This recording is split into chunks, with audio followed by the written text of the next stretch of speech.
For decades, we've looked up at the night sky and basically seen poetry. We saw this silver disk that inspired dreamers, right? A destination for a heroic mid-century space race, and really a quiet, desolate laboratory for scientific curiosity. But as the analyst Mauricio Herrera-Kahn points out in this quote, that era is completely over. The moon has ceased to be a symbol. It is an asset, and the global powers of Earth are already positioning themselves to contest it. Welcome to today's Explainer. I am absolutely pumped to guide you through this material because we are standing right on the edge of a monumental paradigm shift. We're talking about transitioning humanity's presence in space from a realm of pure scientific exploration into a domain of massive industrial supply chains, structural geopolitics, and eventually actual planetary engineering. So let's dive right into how this great expansion is going to happen.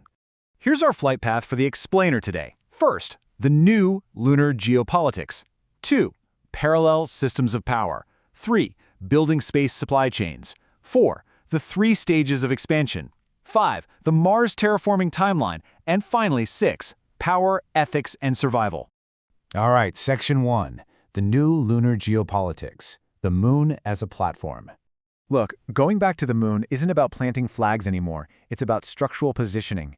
It's about establishing an operational ecosystem. The moon is essentially a highly contested logistics platform and service station. Take polar ice, for example. It isn't just frozen water, it's practically the oil of the solar system. It gives us life support, breathable oxygen, and hydrogen rocket fuel. Then you have lunar regolith, which provides the raw materials to actually build bases on-site without shipping heavy steel all the way from Earth. Solar energy at the poles provides continuous power, and then, of course, there's helium-3. Now, while commercial fusion is definitely still on the horizon, in geopolitics, a resource doesn't actually need to be exploitable today to be heavily contested. Its anticipatory weight alone is enough to drive nations to try and secure it right now. Moving to Section 2. Parallel systems of power. Artemis versus ILRS. We are currently watching 2 totally parallel frameworks competing for value chain control in cislunar space. First, we have the US-led Artemis ecosystem. This isn't just a NASA mission, by the way.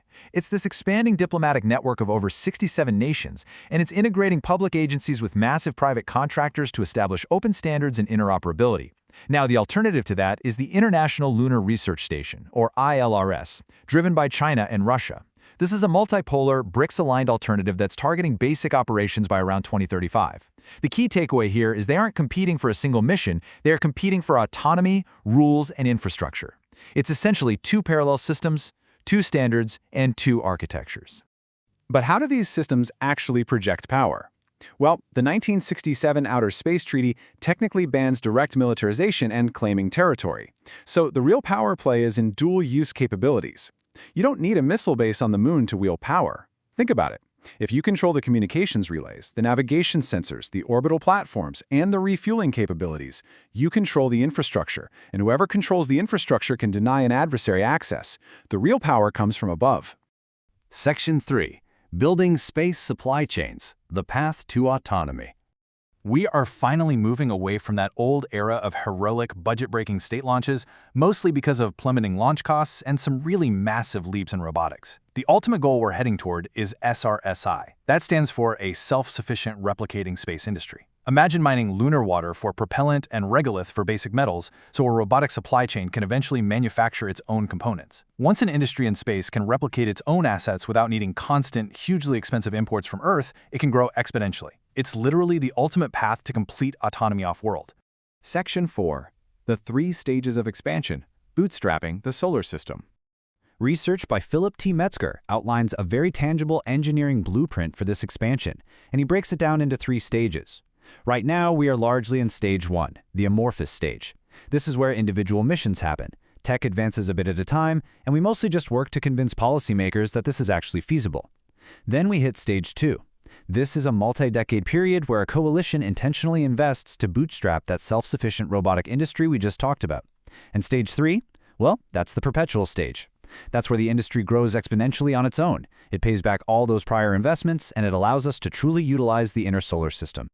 I really want to emphasize Stage 2 here, because the entire hinge of our future in space rests on it. It is absolutely the critical leap. It requires a sustained, multi-decade financial commitment from a coalition of nations to intentionally bootstrap this off-world manufacturing. It's the literal bridge between just sending probes to collect data and building a fully autonomous industrial machine that lives in the stars. Okay, let's zoom way out now. Section 5. The Mars Terraforming Timeline. Engineering a Planet. Before we get into the engineering of it all, researchers Lunar and McKay insist we have to pause and ask a fundamental question. What is the purpose and what is the ethical approach for making Mars habitable? Before we go and alter an entire planet, we have to decide on our ethical intent. Like, are we trying to make an exact replica of Earth? Or are we just trying to make it rich in some form of life, even if humans still have to walk around wearing masks? And crucially, we have to definitively check for native Martian life first. If we find it and it represents a second, separate genesis of life, the ethical implications of terraforming are just staggering. But, assuming we proceed, the terraforming timeline is completely mind-bending. After a pre-terraforming phase where we take inventory of water and carbon dioxide, the actual physical transformation happens in two very distinct phases. First, there's a warming phase that thickens the atmosphere, which takes roughly 100 years. Second, there's the oxygenation phase to actually create a breathable atmosphere. And yes, that timeline for the second phase is absolutely not a typo. Let's break those down. That 100-year warming phase is actually relatively straightforward. The goal is to produce super greenhouse gases, specifically perfluorinated compounds, or PFCs, using elements already found right there on Mars, like carbon, sulfur, and fluorine. This basically thickens the atmosphere, traps solar energy, and melts the polar ice. The fascinating, if maybe slightly grim, reality is that we already know exactly how to do this. I mean, we're sort of accidentally demonstrating greenhouse warming on Earth right now. On Mars, it would just be an intentional, highly accelerated industrial process. But then we hit an absolute wall. The oxygenation phase, 100,000 years. To transform a thick, warm CO2 atmosphere into one with enough oxygen for a human to just walk outside and breathe normally, that is an undertaking on a geologic scale.